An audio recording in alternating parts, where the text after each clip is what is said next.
Hi, I'm Scott. Welcome back to my garden. Today we're in the winter veg patch, and if you have a look around, there's a lot of greenery here that we can pick and eat, but some of it you'll find that we can not just pick it once, but many times. So we're going to look about what sort of plants you can pick, eat, and then the rest will grow back to provide you more and more, giving you months of produce from your garden instead of just one-hit wonders.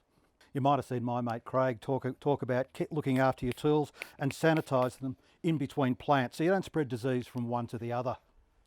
Let's start off with parsley. Now, we don't need to cut all of these things. Parsley, many of you think it is just as a herb, but this flat leaf parsley is growing all over my garden. I pull it out for composting. It goes to seed, it comes up everywhere. So I treat it as a salad green. Sometimes I even put it in the blender and use it as a sauce. But what we can do there is just pick down the stem, pick as much as we want, leave that bit of greenery, and that's all going to come back up again. And we'll get several goes of that before early spring when it'll start to go to seed. Our next one, spring onions. Some people call them scallions, some people call them green onions, some people call them shallots, which is they're not. Now, rather than pull the whole spring onion out, what we can do is just clip off some greens, leaving the roots in place.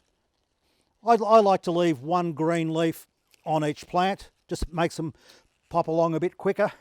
Every now and then I'll shift them on, mostly because I need the space. But spring onions, if you treat them like a herb, then you're always going to have some. We use big masses of them in things like an onion and egg pie. When the chickens are laying too much eggs, we'll use a heap of these. They're great to have around for that onion flavour that's nice and fresh and mild. Okay, our next one, we're looking at silver beet.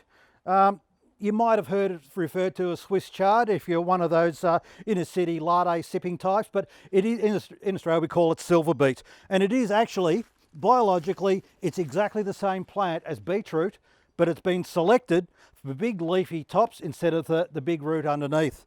And again, it's one that we can go for months and months. I've picked across this one for a big spanakopita and other dishes. I've probably picked it about 6 or 8 times over the last 2-3 months, and it just keeps coming back. Keep it fed, give it a liquid feed every week, and then you just go down to the base and strip away the leaves you need. I actually treat these silver beet as 2 different vegetables. These are the rainbow ones, but you know, here's your regular white one there. I actually take the stems off. These are great in stir fries and other sort of stuff. And these, I actually poach them in stock and put a bechamel sauce over them and then put them under the grill. And my daughter will even eat that for breakfast. Now, here's my little patch of broccoli. Now, you'll notice, if you look down in the middle, that I've taken out the main head of broccoli. We ate those about 3-4 weeks ago. Actually, probably longer than that. But once you take that main head off, you'll find that you'll get these shoots coming up.